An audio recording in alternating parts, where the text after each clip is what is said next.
Hello everyone, welcome to EJ Talks Football. It's game week 6 of the Premier League season. A fantastic game, between Arsenal and Everton.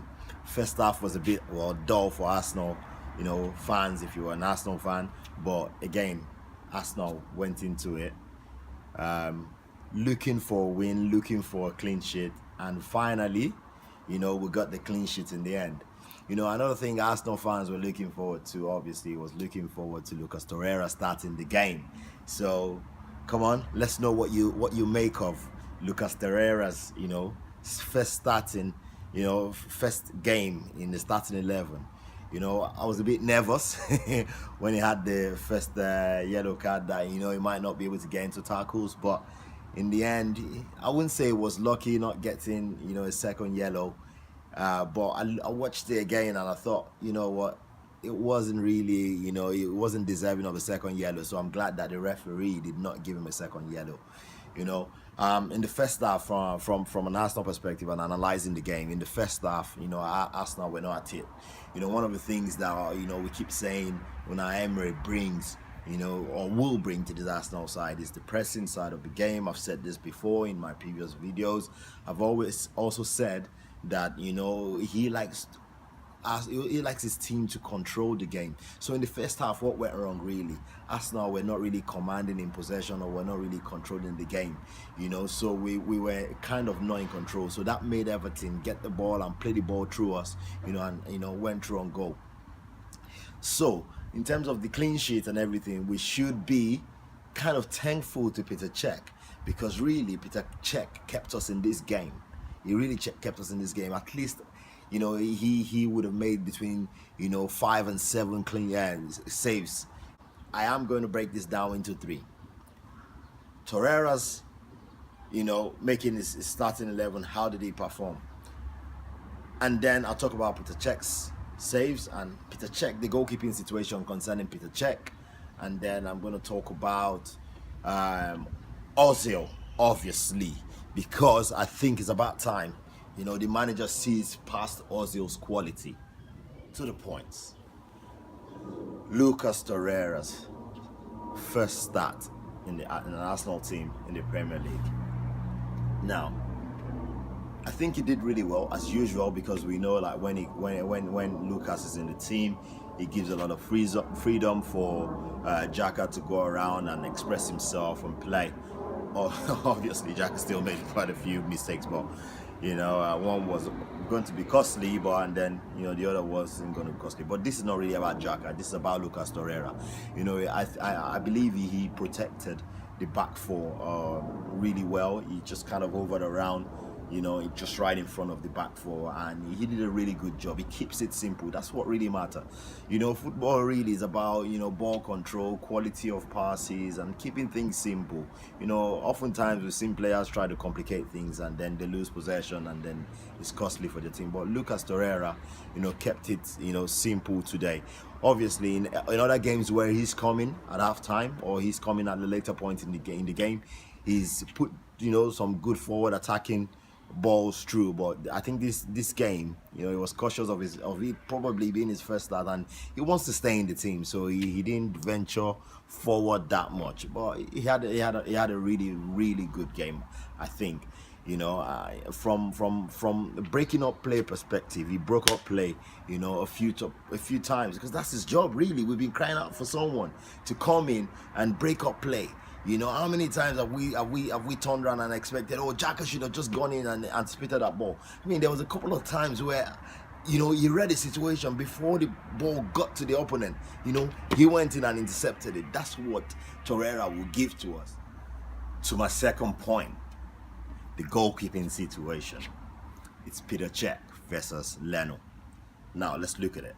Right, Cech is expected to play, from the back. We know he's not comfortable doing that, because this will be the first time, he'll be expected to do that. But one thing is certain, he's a good shot stopper. He is now making the right decision. I think actually, in as much as people might go, Leno should be playing, and I was one of those calling for Leno to play, to be honest. But I think with Leno coming in, it's made Peter Cech raise his game compared to last season.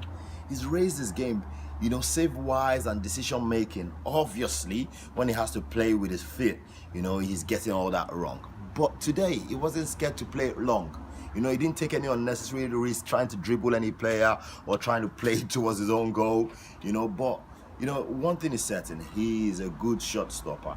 There's been some school of thoughts. Looking at the Voskla game, that Leno should have stopped at least one of those two goals that went in the Europa League game. Potentially, just looking back, maybe if he was checking goal, he might have stopped one of those two goals. But I think the coach now has a decision to make in terms of what's more important to him. You understand? Is it about playing from the back or trying to stop more balls, going in against him? Now, in the old Barcelona day, Pep Guardiola used to be like, oh, I don't actually mind conceding, 30, 40 goals, a season. But what I know is I'm going to outscore any team I play, and I'm still going to get the 3 points. Now, if that is Emery's, view, then he should just go all out, play Leno, and he needs to make sure his teams are outscoring teams if he goes with Leno. But for now, just looking at balance of, well, I don't want to be critical of Leno because he's only played one game so far, but just thinking about the saves so far, I think it's a good decision to still persevere with check and go. To my last point, I'm not going to criticize anybody in the team because, at least everybody in the team, there could be some mistakes here and there.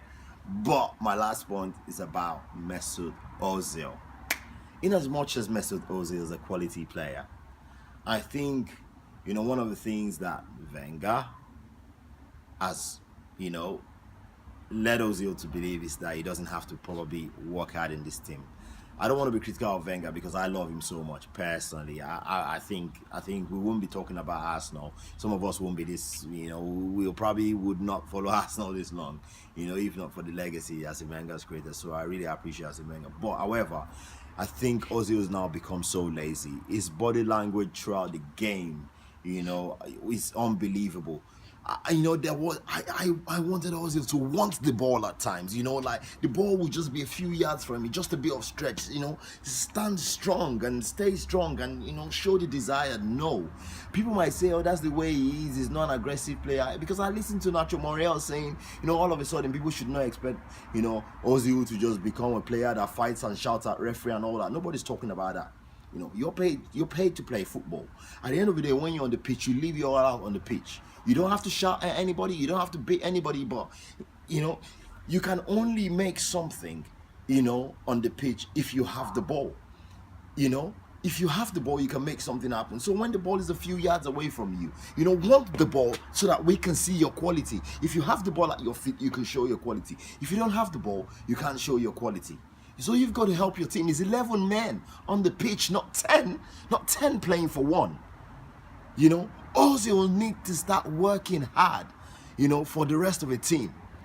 He needs to start working hard a few times. You can see, you just, and what annoys me though is I actually watch him, scream at other players for not doing anything. And I'm thinking, I think I need to get you a mirror that you're going to play with throughout the game. Because if you actually play with a mirror, you actually see what you're doing. So rather than you scream at other players for not, passing the ball to the right in the right direction or for not defending, blah blah blah. It's a bit annoying. In fact, towards the end of the game, I know I didn't talk about leadership, but Peter Cech actually showed some leadership towards the end of the game. You could actually hear him scream out, Mesut. Close him down towards the right hand side just to protect Bellerin a little bit. Stop that cross from coming in. So Ozil, I'm sorry to say, you need to improve. You're a quality player, nobody's doubting your quality, but you need to work hard for the team. I hope you did enjoy the game. I hope you enjoyed Lacazette's goal. That was a fantastic goal. Well, a lucky break with the second goal. It was offside really. From my own view or in my own opinion. But at least, it's another 3 points on the board, up to 6th position. On the table now. I think all Arsenal fans are buzzing. Come on, Arsenal! Come on, Arsenal! We're going forward. We're going forward. Come on, Arsenal! Come on, Arsenal! Let's do it! Come on! the higher we go, the better for us. You know, the guys will get more confidence, and then we can push forward for any other thing we want to achieve for the rest of the season. You know, I think it's an exciting time seeing how the team has improved. You know, it's a shame that Socrates got injured, but, you know, something to look forward to. Thanks, guys. Thank you for watching my channel today. I hope you did enjoy the game. Obviously, for the rest of the season, your boy EJ will still be bringing you more analysis, you know, for the rest of the season. Keep sharing our videos, keep liking our videos, subscribe to the channel. If you're not subscribed to the channel, please subscribe to the channel. You know, we look forward to sharing the great moments, you know, for the rest of the seasons with you. Have a fantastic week.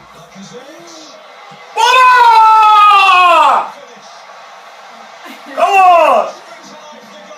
That was still a good goal. That was still a good goal, regardless. Oh, Daddy's shouting!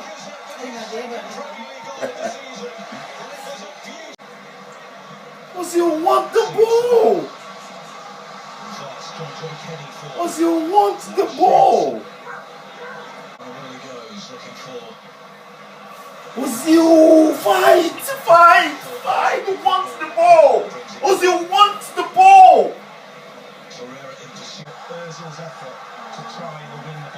You see what I mean? Just wants the ball! Just show you want the ball, Ozil! And when the ball did go within 10 yards of him, he decided, well, you know what, the physicality